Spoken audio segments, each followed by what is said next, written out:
As we come down the back stretch of our 40-day walk through the desert with Jesus, today's gospel is a refrain and also a nice reminder of the gospel from Matthew that we read at the beginning of Lent on Ash Wednesday, when Jesus said, "Do not be like the hypocrites who love to stand and pray in the synagogues and on street corners so that others may see them."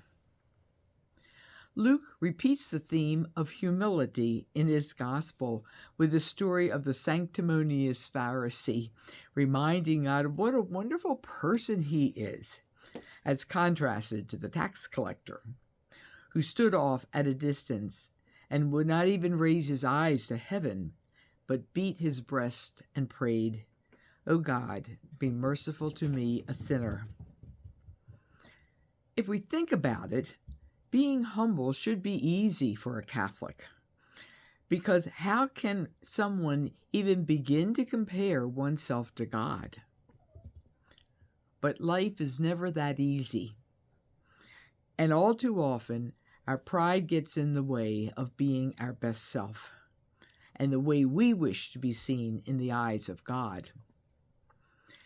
It's our desire to put God at the center of our lives. Then humility should be easy for us to practice. If we are true to ourselves and recognize our faults and limitations, and let's face it, we were born sinners and we will die sinners, then we can receive the grace that God extends to those who are humble. Being humble is really a freeing experience.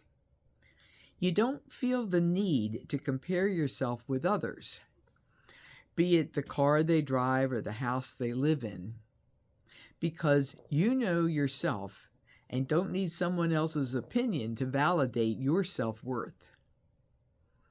The only opinion that matters is God's. Humility makes it easy for us to interact with others, as the humble person rarely takes offense at slights, real or imagined, and is quick to acknowledge their own errors.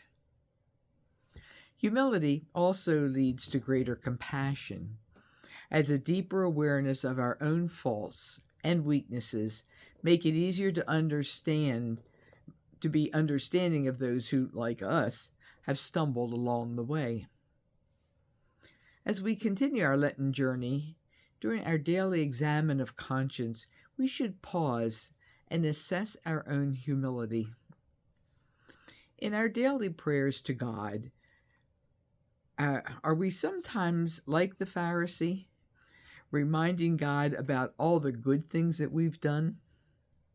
Or do we embrace humility as a sign of our growing spiritual development and willingness to accept a deeper, more meaningful relationship with God? Hopefully, out of this introspection, we will not only see where we often fall short in the eyes of God, but also strive to overcome these weaknesses so that we can better serve the Lord. Amen.